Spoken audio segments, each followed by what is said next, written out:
네, 오늘 오후 우리가 함께 살펴볼 본문 말씀은 전도서 4장의 말씀입니다. 전도서 4장 4절에서 12절까지의 말씀입니다. 전도서 4장 4절에서 12절까지의 말씀입니다. 우리 말씀 한 절씩 교독하시겠습니다.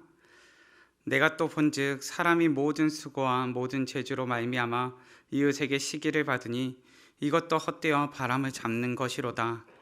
우매자는 팔짱을 끼고 있으면서 자기의 몸만 축내는도다. 두 손에 가득하고 수고하며 바람을 잡는 것보다 한 손에만 가득하고 평온함이 더 나으니라. 내가 또 다시 해 아래에서 헛된 것을 보았도다. 어떤 사람은 아들도 없고 형제도 없이 홀로 있으나 그의 모든 수고에는 끝이 없도다. 또 비록 그의 눈은 부요를 족하게 여기지 아니하면서 이르기를 내가 누구를 위하여는 이같이 수고하고 나를 위하여는 행복을 누리지 못하게 하는가 하여도 이것도 헛되어 불행한 노고로다. 두 사람이 한 사람보다 나음은 그들이 수고함으로 좋은 상을 얻을 것임이라. 혹시 그들이 넘어지면 하나가 그 동물을 붙들어 일으키려니와 홀로 있어 넘어지고 붙들어 일으킬 자가 없는 자에게는 화가 있으리라. 또 두 사람이 함께 누우면 따뜻하거니와 한 사람이면 어찌 따뜻하랴. 함께 봉독하시겠습니다. 한 사람이면 패하겠거니와 두 사람이면 맞설 수 있나니 세 겹줄은 쉽게 끊어지지 아니하느니라. 아멘. 오늘의 본문 말씀을 통해서 행복한 동행이라는 제목으로 말씀을 나누고자 합니다. 우리 성도님들께서는 행복을 생각하면 어떤 이미지가 떠오르십니까? 저도 행복을 생각하면 떠오르는 이미지가 있습니다.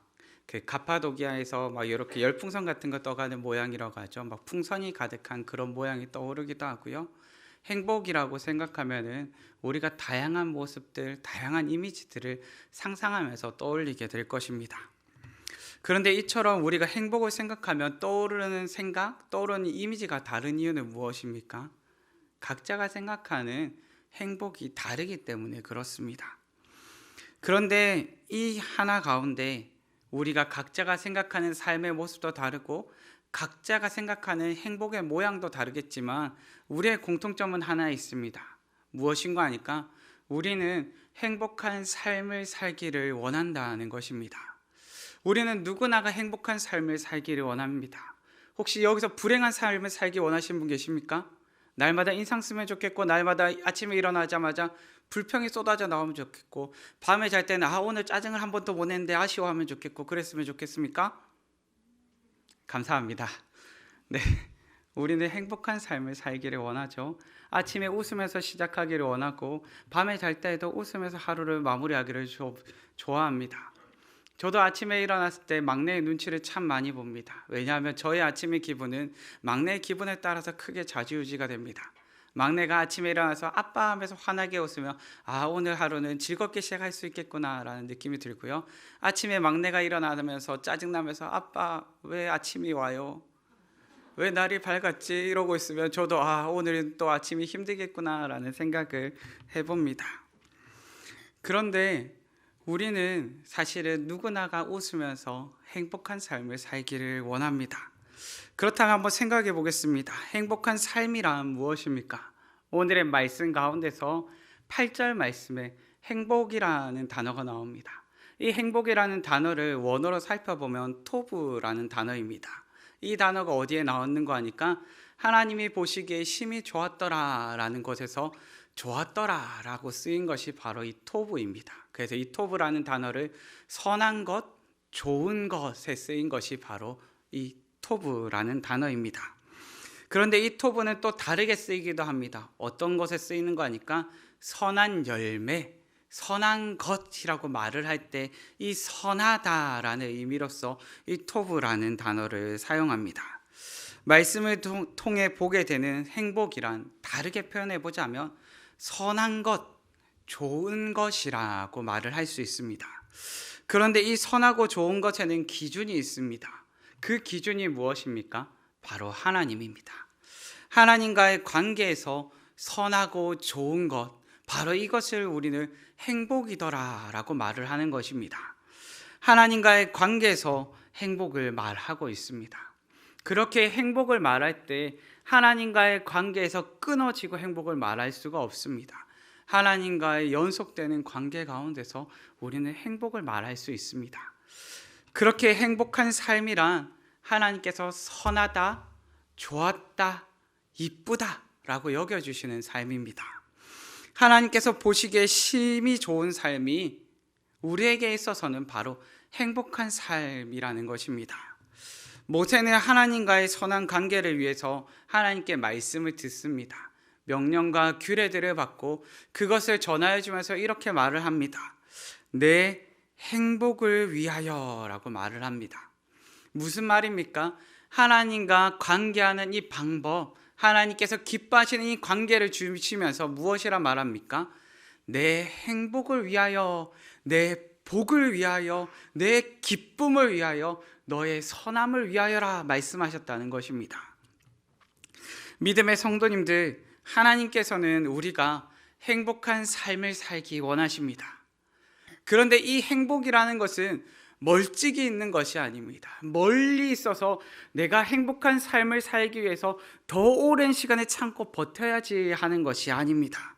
먼 미래에만 행복하기 원하시는 것이 아니라 오늘을 사는 우리가 행복한 삶을 살아가기를 원하시는 것입니다. 오늘의 본문 말씀에는 행복한 삶에 관한 가르침이 담겨 있습니다.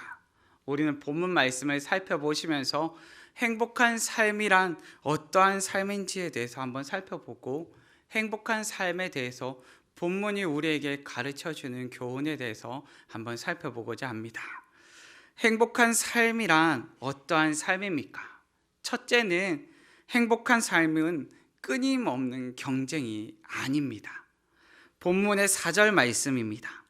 내가 또 본즉 사람이 모든 수고와 모든 재주로 말미암아 이웃에게 시기를 받으니 이것도 헛되어 바람을 잡는 것이로다. 우리는 행복을 생각할 때 꼭 기억하셔야 될 것이 있습니다. 행복한 삶은 어떠한 삶이 아니라고요? 끊임없이 경쟁하는 삶이 아닙니다. 우리는 행복을 쟁취해야 된다라고 생각할 때가 있습니다. 그런데 행복은 쟁취하는 것이 아닙니다. 우리가 행복하기 위해서는 때로는 누군가가 희생해야지, 누군가가 수고해야지, 누군가는 손해를 봐야지 라고 생각할 때가 있습니다.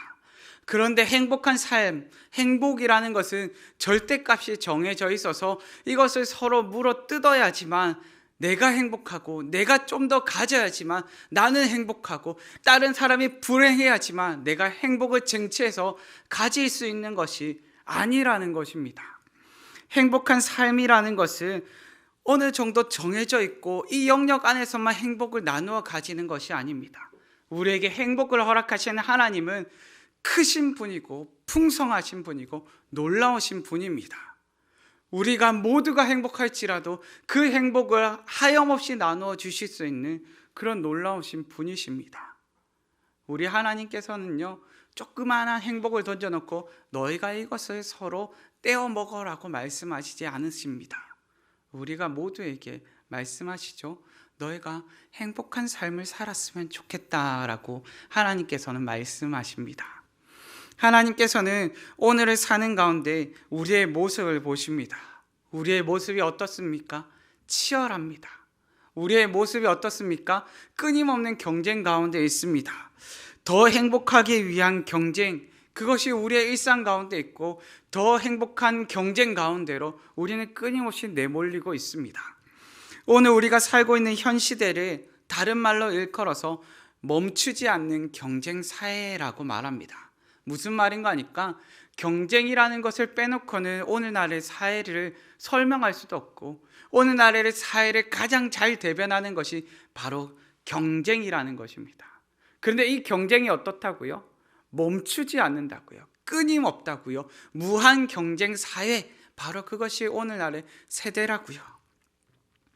우리는 경쟁하는 것을 당연하게 받아들입니다. 경쟁을 말하면서 피할 수 없다고 말하고요. 이 경쟁이라는 것이 때로는 우리가 유익하고 좋은 것이지라고 우리는 판단해버립니다. 그래서 그래, 우리가 사는 가운데는 경쟁이 당연히 있어야지라고 생각해버린다는 것입니다. 그런데 문제가 있습니다. 끊임없이 경쟁하는 시간들을 보내면서 우리 믿음의 성도님들 행복하십니까? 내가 끊임없는 경쟁 가운데 살아가면서 피가 마를 듯한 그러한 경쟁 가운데 살아가면서 우리 성도님들은 행복하십니까? 우리는 행복을 위해서 경쟁하는 삶으로 내어 몰린다고 말하는데 정작 경쟁하는 삶을 살아가는 우리는 행복하지 않습니다. 저는 저희 아이들을 보면서 끊임없는 경쟁 시대를 살아가야만 한다는 것에 마음이 무거울 때가 있습니다. 저희 자녀들이 자라면서 이 자녀들이 어쩔 수 없이 경쟁하는 사회를 경험하게 될 것인데 그것을 생각하고 있자니 마음이 무거워질 때가 있더라는 것입니다. 그렇게 저는 경쟁하는 삶을 막 추천하고 싶고 권면하고 싶고 야 계속해서 더 경쟁하면서 살아 하고 말하고 싶지 않습니다. 이 경쟁하는 삶이 행복한 삶은 아니기 때문입니다. 만약 무한 경쟁이 행복한 삶이었다면 우리는 경쟁하면서 행복을 경험하고 있어야만 합니다. 더 경쟁하라고 권면하여 주고 격려하여 주고 야 오늘은 이것밖에 경쟁 안 했어? 내일은 더 치열하게 살아야 돼. 그래야 행복할 수 있어 라고 말하지 않을까요? 경쟁이 우리를 행복한 삶으로 인도하는 것이 아니라는 것입니다. 얼마 전 종영하였던 대행사라는 드라마가 있습니다. 대행사 하니까 뭐라고 생각되십니까? 뭐라고 살짝 들려오죠. 문화생활을 즐기는 청년들이 있습니다. 광고 대행사에 관한 그 드라마가 나왔었습니다. 그런데 그 드라마를 보고 있는데 그 드라마의 주인공은 누구보다도 치열하고 누구보다도 경쟁에서 살아남기 위해서 발버둥 치면서 사는 인물로 그려지고 있습니다.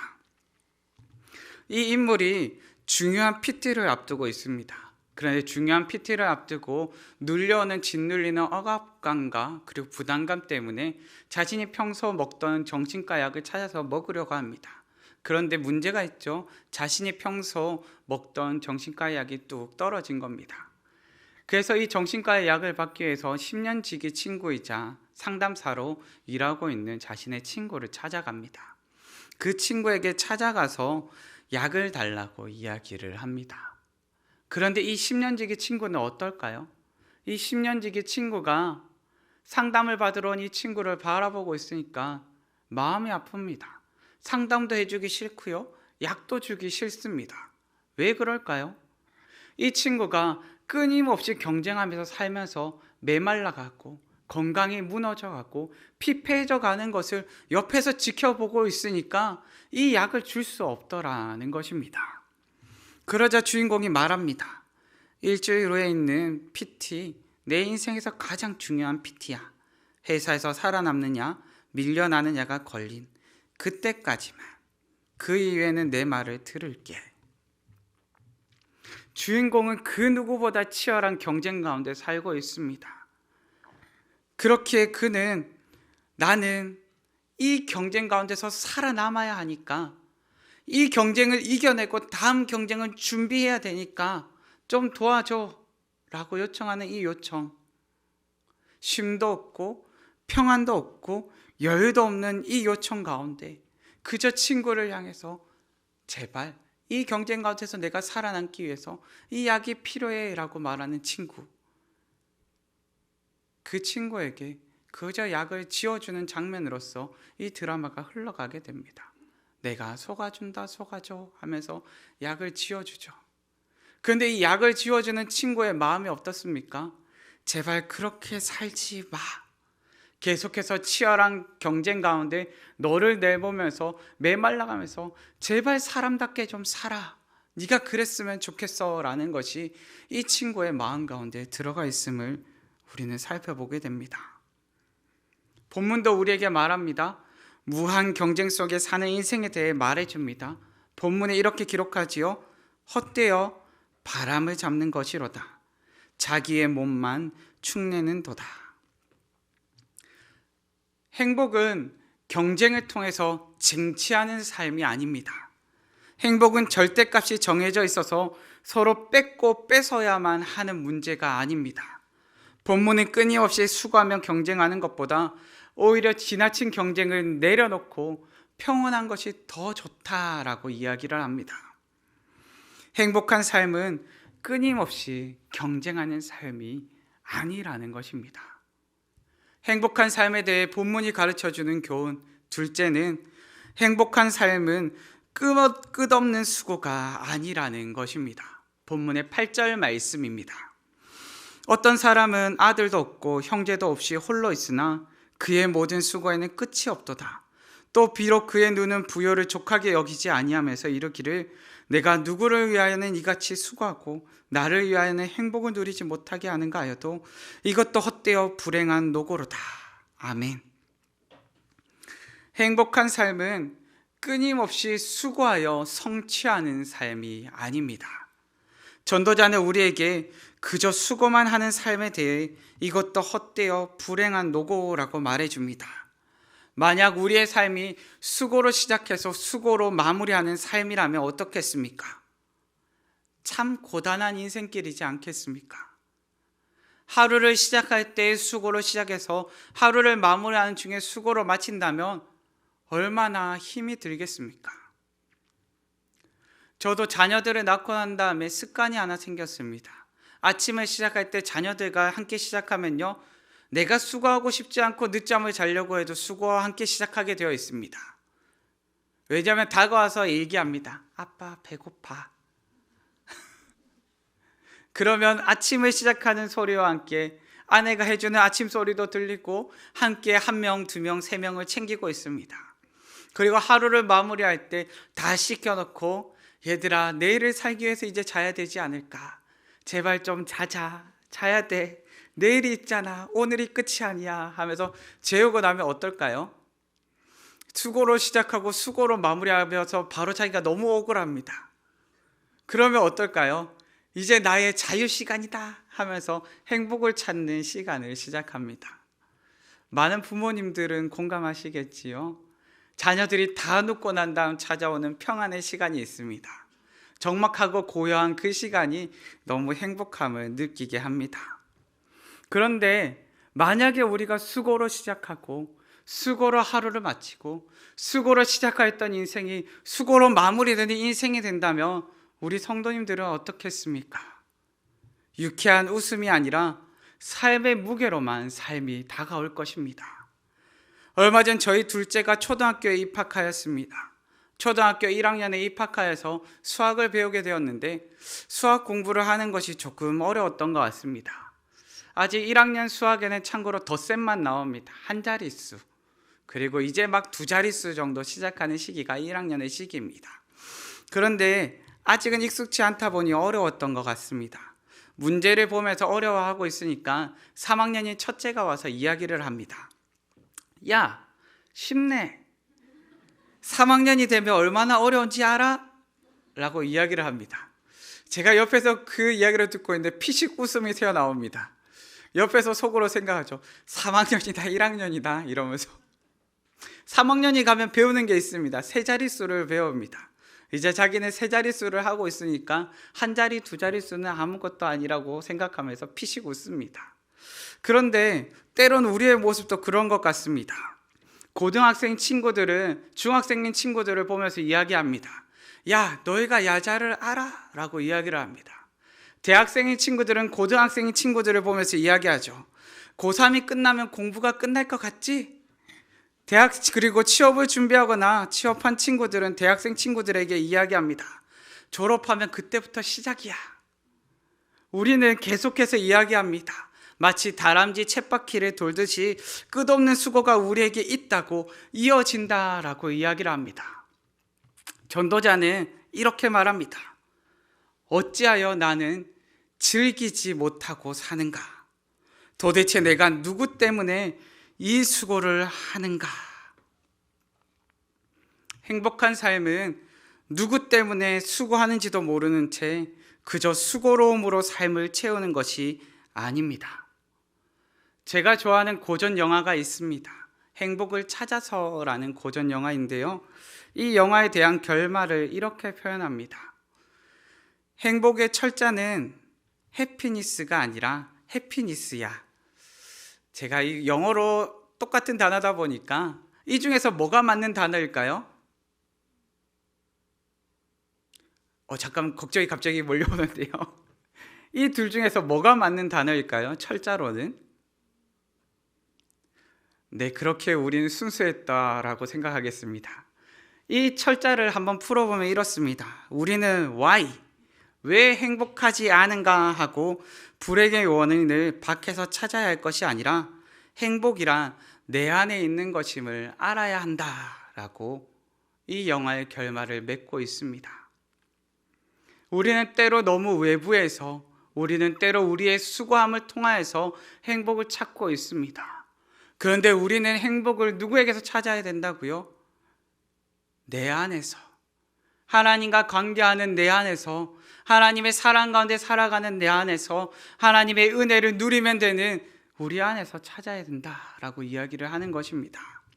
그저 끊임없는 수고가, 맹목적인 수고가 우리에게 행복한 삶을 가져다 주는 것이 아닙니다. 행복이란 오늘을 사는 우리의 삶에서 누리는 것입니다. 이것이 어떻게 가능합니까? 행복한 사람에 대해 본문이 우리에게 가르쳐주는 교훈, 셋째는 행복한 삶은 함께하는 삶이라는 것입니다. 본문의 9절과 12절 말씀입니다. 두 사람이 한 사람보다 나음은 그들이 수고함으로 좋은 상을 얻을 것임이라. 한 사람이면 패하겠거니와 두 사람이면 맞설 수 있나니 세 겹줄은 쉽게 끊어지지 아니하느니라. 아멘.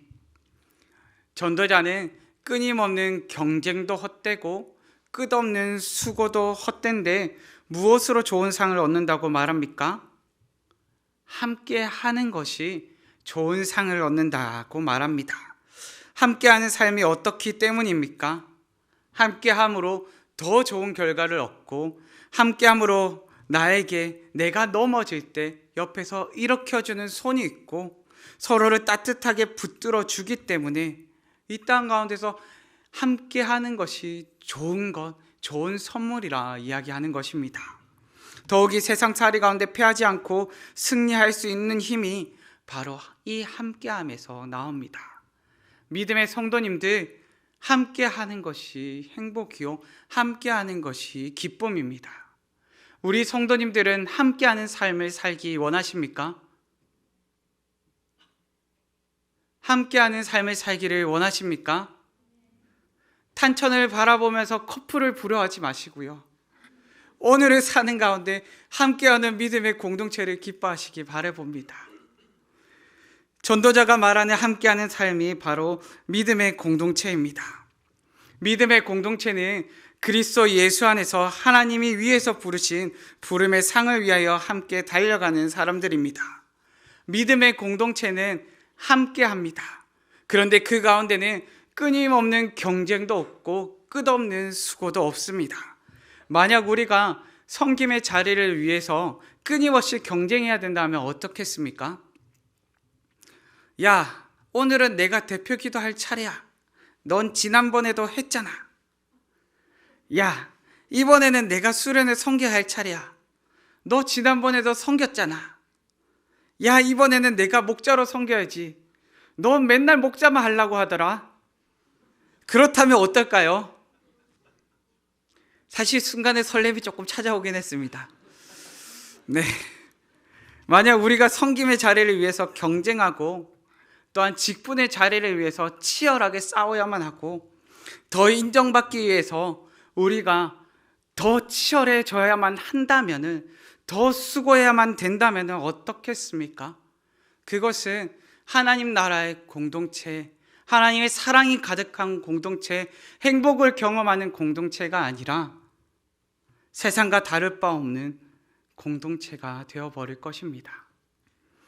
믿음의 공동체 안에는 행복한 웃음소리가 사라지고 날마다 인상 쓰며 불평하는 소리들, 서로를 향하여 비난의 손가락을 드는 소리들이 가득하게 될 것입니다. 행복한 삶은 함께하는 삶입니다. 주님과 함께하는 삶이요, 주님의 몸된 공동체인 믿음의 공동체와 함께하는 삶입니다. 우리는 단순히 주님 닮기를 힘쓰는 사람들이 아니라 주님과 함께 살기를 힘쓰는 사람들입니다. 이것이 주는 내 안에, 나는 주님 안에 거하는 삶입니다. 우리가 믿음으로 산다는 것, 믿음으로 산다는 것은 나는 주님 안에 거하고 주님께서는 내 안에 거하심을 쉼없이 경험하면서 사는 삶입니다. 이것이 어떻게 가능합니까? 함께함으로 가능합니다. 성령님께서 우리와 함께 하시고 주님과 함께 하기 때문에 가능합니다. 우리가 하나님과 함께 할 때 하나님께서 우리를 부르셔서 선하다 여겨주십니다. 이것이 행복한 삶입니다. 그렇게 믿음의 공동체 안에서는 서로를 향한 섬김과 사랑과 격려와 위로가 있어야 합니다. 서로를 바라보는 시선 가운데 따스함이 머물러야 하겠고 서로를 향한 손길 가운데 섬김이 머물러야 하겠습니다. 서로를 향한 마음 가운데는 사랑의 마음이 머물러야 하겠습니다. 이것이 함께하는 가운데 행복을 경험하는 믿음의 공동체의 모습이어야 할 것입니다.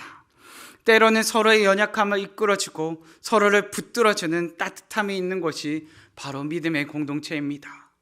본문의 10절 후반부와 11절을 세 번역으로 함께 읽으시겠습니다. 함께 읽으시겠습니다. 그러나 혼자 가다가 넘어지면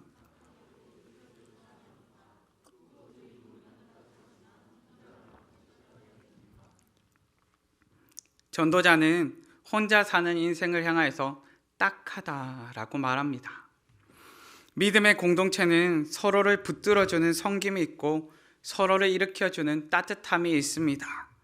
그렇기에 행복한 삶은 함께하는 삶입니다. 말씀을 정리하겠습니다. 믿음의 성도님들, 행복한 삶에 대하여 본문이 우리에게 가르쳐주는 교훈은 무엇입니까? 첫째는 행복한 삶은 끊임없는 경쟁이 아니라는 것입니다. 둘째는 행복한 삶은 끝없는 수고가 아니라는 것입니다. 셋째는 그렇기에 행복한 삶은 함께하는 삶입니다. 오늘을 사시는 믿음의 성도님들, 하나님께서는 오늘을 사는 우리가 행복한 삶을 살기를 원하십니다. 고단한 인생길 가운데 마음이 낙심되고 자신을 붙잡아줄 손도 없고 다시금 일어날 힘도 없을 그때 우리를 붙드시는 주님의 손을 경험하시기 바랍니다. 주님께서 믿음의 공동체 가운데 그 행복한 삶을 누리고 경험케 하십니다. 오늘을 사는 가운데 행복을 누리며 행복한 삶을 사시기를 간절히 바랍니다. 이 시간 다 함께 찬양하실 텐데요. 우리 예수님께서 고단한 우리의 인생길 가운데서도 우리와 함께 하신다고 고백하시면서 함께 찬양하셨으면 합니다.